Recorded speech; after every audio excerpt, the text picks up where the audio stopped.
స్త్రీ కడుపులో ఏవైనా విషయాలు ఎందుకు దాగవు? కారణం ఏంటో తెలుసా? మిత్రులారా, ఈరోజు ఈ వీడియోలో మేము ప్రతి వ్యక్తికి చాలా ముఖ్యమైన అంశాన్ని తీసుకువచ్చాము. దానిని జాగ్రత్తగా అర్థం చేసుకుంటే ఆడవారు కడుపులో ఏ విషయాన్ని దాచుకోరో అర్థమవుతుంది. లేట్ చేయకుండా వీడియోలోకి వెళ్ళిపోదాం.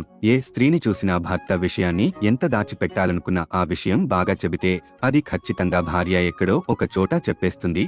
దీని కారణం ఏమిటి? ఆడవాళ్లు ఏ విషయాన్ని అయినా కడుపులో ఎందుకు దాచుకోరు? కాబట్టి ఈ వీడియోలో ఈ విషయం గురించి మాట్లాడుకుందామైతే మా వీడియో చివరి వరకు వేచి ఉండండి. మిత్రులారా, మనకు లభించిన సాక్ష్యం మహాభారతంలో రాసి ఉంది. ఇది మహాభారత యుద్ధంలో అర్జునుడి చేతిలో కర్ణుడు చంపబడిన సమయం. అలానే కర్ణుడు చనిపోయినప్పుడు కర్ణుడి మృతదేహంపై అర్జునుడి తల్లి కుంతి వెళ్లి చాలా ఏడ్చింది. అమ్మ ఎక్కడా అని యుధిష్ఠిరుడు చూశాడు. 5 పాండవులు తమ తల్లిని వెతుకుతూ ముందుకు సాగినప్పుడు కరణ్ మృతదేహాన్ని చూసి తల్లి రోదిస్తున్నట్లు చూశారు. 5 సోదరులు వెళ్లి అమ్మను అడిగారు, ఈ యుద్ధంలో చాలా మంది ధైర్యవంతులు మరణించారు. నువ్వు ఎప్పుడూ ఒక్క కన్నీరు కూడా కార్చలేదు. మీరు ఎప్పుడూ ఏడ్వలేదు. కానీ మీరు ఈ శత్రువు యొక్క శవం మీద ఏడుస్తారు. మీరు మీ కన్నీళ్లను ఎందుకు వృధా చేస్తున్నారు? కారణం ఏంటి? అది అమ్మ. ఎందుకు ఏడుస్తున్నావు? అందుకని కుంతి నా అని చెప్పడం మొదలుపెట్టింది. ఈ ప్రశ్న మమ్మల్ని అడగవద్దు. అప్పుడు ధర్మరాజు, అమ్మా, నేను ఈ ప్రశ్న ఎందుకు అడగకూడదు? మీరు శత్రువులు. మీరు మృతదేహాన్ని చూసి దుఃఖిస్తున్నారు. మీరు మాకు ఈ విషయం చెప్పండి.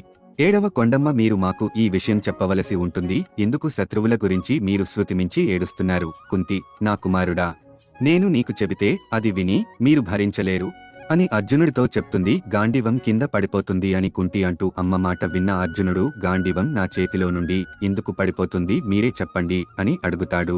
మీరు ఈ విషయాన్ని చెప్పడం వల్ల మేము ఏమైనా బాధపడతామా అని అంటాడు.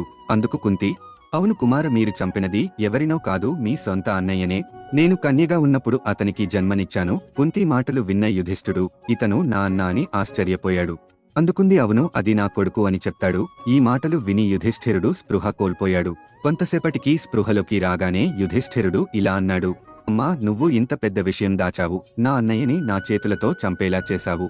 వెళ్ళు అమ్మ, మీ ఏ స్త్రీ ఏ విషయాన్ని తన కడుపులో మర్చిపోకూడదు అని నేను శపిస్తున్నాను అని అంటాడు. ఈ విషయాన్ని దాచిపెట్టిన వారు భవిష్యత్తులో పెద్ద పాపం చేయగలరు. ప్రతి స్త్రీ కడుపులో విషయాన్ని దాచిపెట్టుకోకుండా ఉండలేరు. ఫ్రెండ్స్, ఈ వీడియో మీకు నచ్చిందా? నచ్చితే లైక్ చేయండి, షేర్ చేయండి. ఇలాంటి డస్ట్రీ మీతో మళ్ళీ కలుద్దాం. Bye bye.